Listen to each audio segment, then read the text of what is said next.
The 2010 Mercedes Benz GLK 350. The Mercedes Benz GLK is the German automaker's entry into the compact crossover segment, and with its swept-back two-box body, the new CUV is clearly derived from the rugged G Wagen, offering the same bold features that made the mighty Geländewagen so popular, except in a much smaller package. We joked about how our Mars Red GLK 350 looks like a red-hot roller skate with its optional oversized 20-inch alloys pushed to the far corners of its chassis, but the GLK is certainly nothing to laugh about. The GLK offers new car shoppers a luxurious option when looking to buy into this new segment. Despite its compact nature, our out-of-this-world GLK has styling to spare and is a welcome addition to the Mercedes Benzlineup. The GLK's size not only makes it easy to park, but also quite maneuverable in traffic, and combined with the safety of 6 airbags, makes it a great choice for new car buyers. The inside of our GLK 350 features an almond black leather interior along with the full leather seating package that, as the name suggests, includes cowhide derived upholstery and a leather-wrapped multifunction steering wheel, as well as elegant burl walnut trim to go along with the standard brushed aluminum pieces. The infotainment system is made up of a Harman Kardon Logic 7 surround sound system that will play everything from MP3s being stored on an iPod to Sirius satellite radio, as well as a hard drive-based navigation system and a 7-inch LCD screen to let the driver in on all that is going on. The GLK 350 is powered by a 3.5-liter V6 sending 268 HP straight to the rear wheels through a 7-speed automatic transmission allows the GLK to accelerate smoothly and get an estimated 16 mpg in the city and as much as 22 mpg on the highway. This sporty red GLK is a more affordable alternative than the last one we saw, especially when you consider the $3,150 premium package that includes just about power everything at a savings of over $1,200 if purchased separately.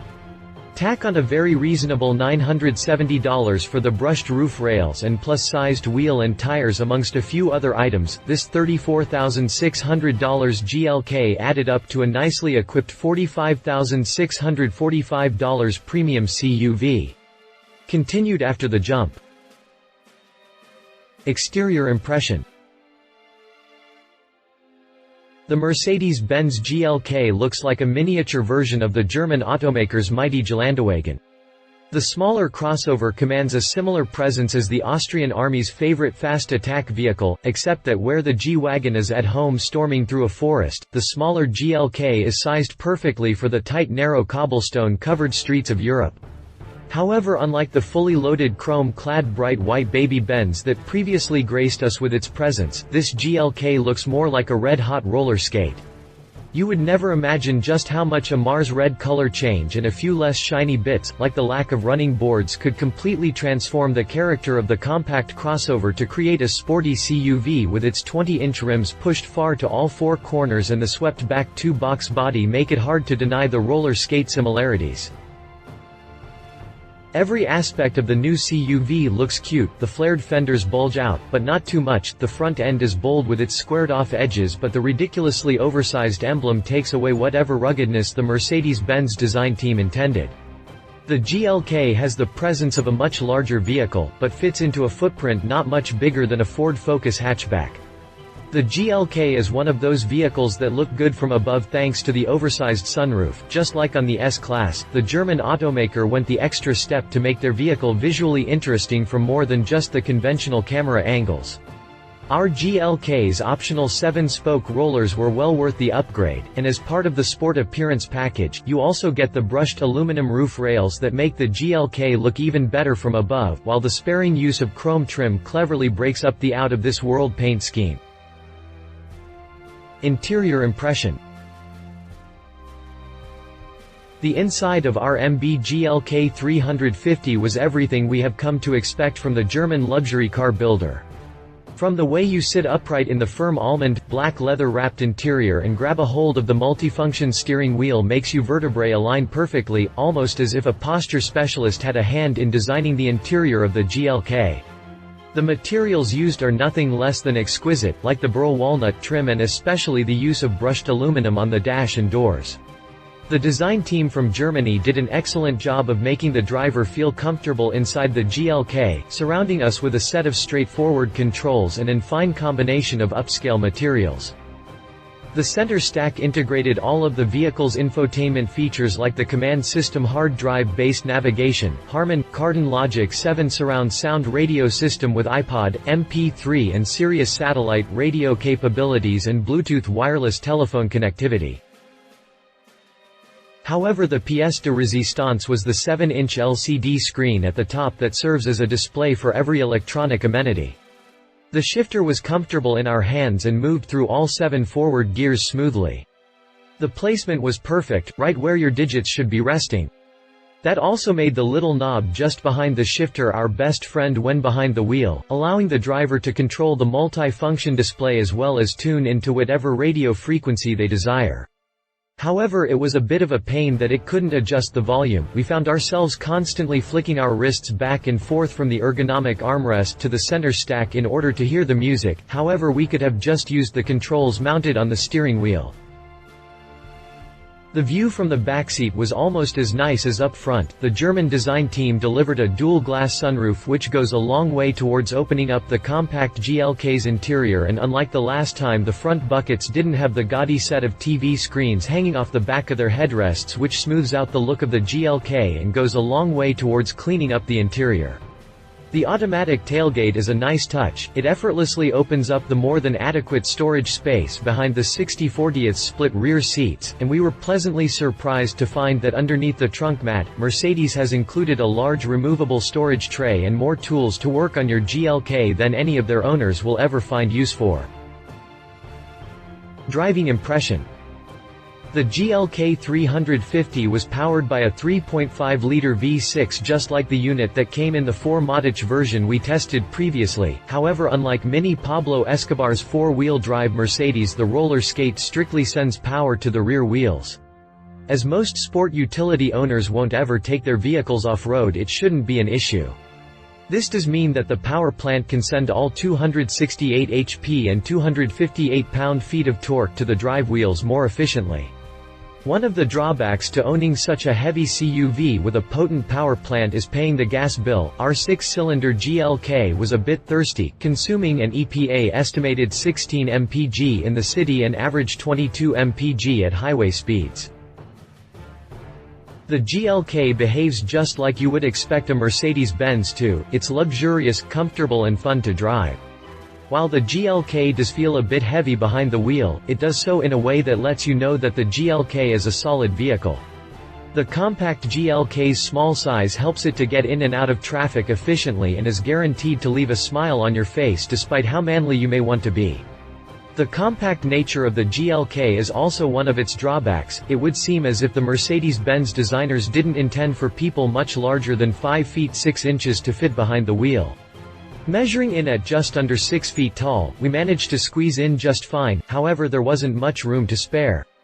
An inconvenient fact that was proven by our knees being able to touch both the door panel, steering wheel and center armrest all at the same time.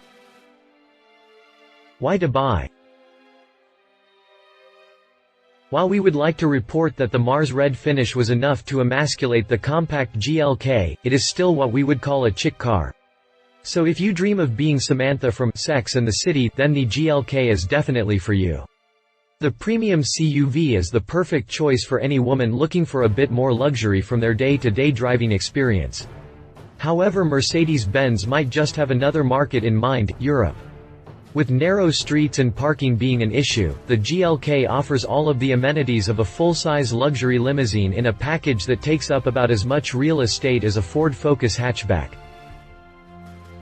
Our 2010 GLK 350 was a bit pricey, selling for $45,645, considering the CUV starts at $34,600 and was then equipped with a few goodies like the P01 premium package that included everything from a power lift gate to the panoramic sunroof, and even satellite radio for $3,150 was a steal, considering that separately everything included would add up to $4,380. The 318 full leather seating package that adds the obvious leather upholstery, burl walnut wood trim as well as premium interior lighting for $1,750. The 320 multimedia package sold for $3,350 and the 322 sports appearance package added the upgrade rollers and brushed aluminum roof rails for $970 more. Why not to buy?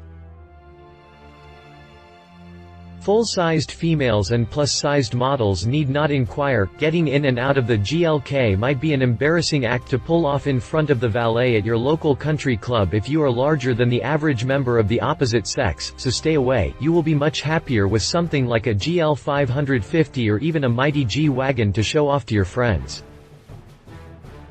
If you just can't go the way of the Silver Arrow, then consider the BMW X1 when it finally comes out. The size is similar and the feel should be as well. After all, there aren't many premium compact crossover utility vehicles on the market. If cost is one of your major concerns, but still want to ride above the road in a stylish CUV, then consider the VW Tiguan. Volkswagen always does an excellent job finishing the interiors of their vehicles, and the Tiguan's style is equally as unique as the GLK, but at a much less luxurious price. Top speed final verdict. As you can expect for a vehicle that made its debut in a movie about 4 sex-crazed women in Manhattan, the Mercedes Benz GLK is undeniably the best Sweet 16 present of all time.